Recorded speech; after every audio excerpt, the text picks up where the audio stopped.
वयाच्या 34व्या वर्षी खेळायला सुरुवात. पोलिओमुळे एक पाय बाधित. पतीने 2 मुलींसह घराबाहेर काढला आणि आज त्याच महिलेने कॉमनवेल्थ गेम्स मध्ये भारतासाठी सुवर्ण पदक जिंकून इतिहास रचला. ही आहे शर्मिला धनकर यांची अविश्वसनीय कहाणी.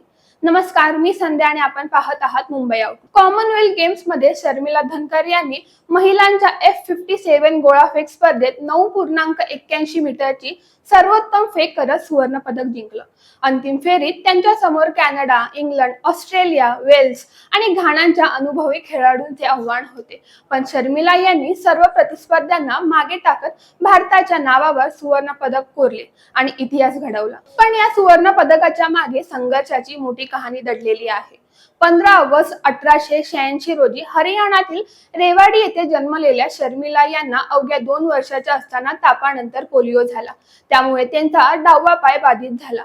शेतकरी कुटुंबात वाढलेल्या शर्मिला यांचे बालपण अडचणींमध्ये गेले. लहानपणापासूनच त्यांना प्रत्येक पाऊल संघर्ष करत टाकावं लागलं. वयाच्या 18व्या वर्षी त्यांचे लग्न झाले, पण लग्नानंतर आयुष्य आणखी कठीण झालं. हुंड्यासाठी छळ, घरगुती हिंसाचार आणि शेवटी 2 मुलींसह घराबाहेर काढण्यात आले. मुलींचा सांभाळ करण्यासाठी त्यांनी दुसऱ्यांच्या घरी जाऊन घरकाम केले. परिस्थिती कठीण होती, पण त्यांनी कधीही हार मानली नाही. यानंतर त्यांच्या आयुष्यात अजित सिंग आले.